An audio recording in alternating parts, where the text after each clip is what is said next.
Today, I'd like to talk about Rolex wait lists, interest lists, kind of the behind the scenes goings on at your authorized dealer when you ask for a stainless steel Rolex sports piece.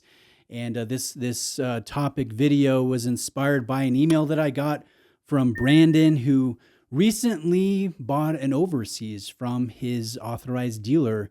And that authorized dealer then became a Rolex AD. And he's wondering if his purchase history helps him when he asks for the next watch and what would be appropriate to ask for. He's not dumb enough to go in and ask for a Panda Daytona or the brand new Land Dweller, but he wants to know what would be a good watch to ask for. He's also referred a few clients that have spent about $20,000 in that authorized dealer. So obviously he's bringing some value already to this AD. They are familiar with him.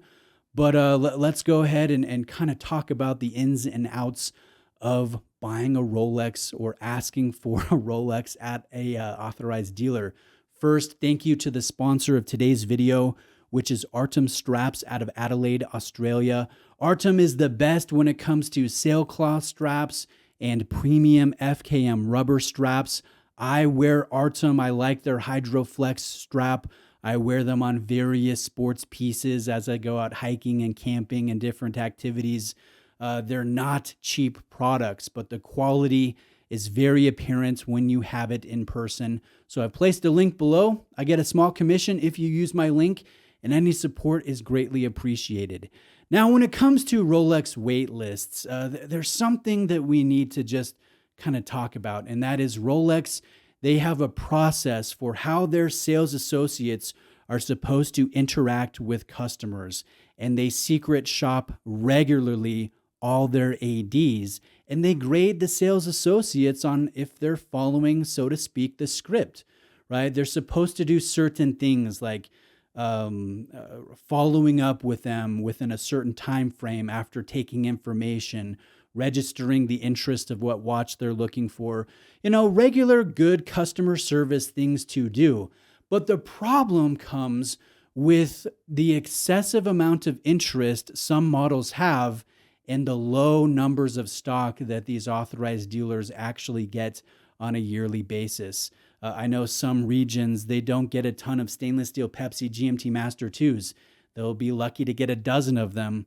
Yet there's probably 1,000 people on the interest list. Like there's some situations that are just unenviable to be in. So the direction from Rolex, and this is just from what I've gathered in talking with various sales associates from various authorized dealers around the country, the general direction is, provide good customer service and keep hope alive, even if there's no realistic shot that customer is going to get the watch that they're asking for, which really is just not a great situation overall. But going to spend history or purchase history, does that help you as a collector?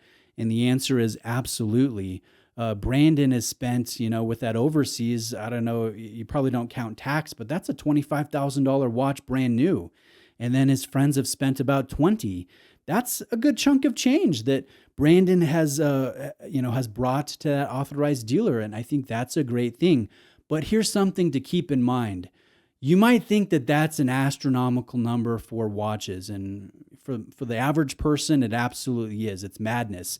But there's always another collector or a dozen collectors that could put your purchase history to shame. I think I've spent around 80 or 90 grand at my authorized dealer, and I'm a small fry in my region. There are people that spend that, easily in one go around at the authorized dealer. There are some collectors that have just ridiculous purchase histories. So I need to keep in perspective that the watches, if there's overlap, like let's say I'm asking for a Pepsi and someone else that has a $2 million purchase history is asking for a Pepsi, guess where that watch is going?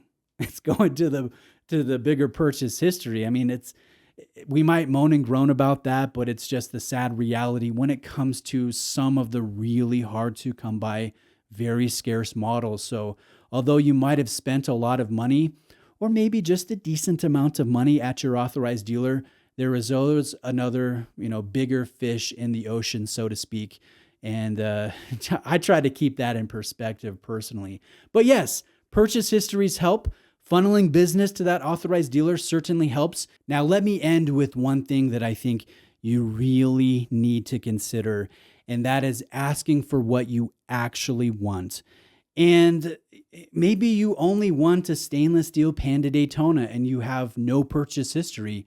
Well, that's fine. You can go in and express interest. Just don't expect that you'll be ever given that call. I mean, there are some realities with certain models, but always ask for what you really want and only buy what you really want. Never try to pad a purchase history with watches that you think will help you get to that, watch you really want faster, because you're not guaranteed anything.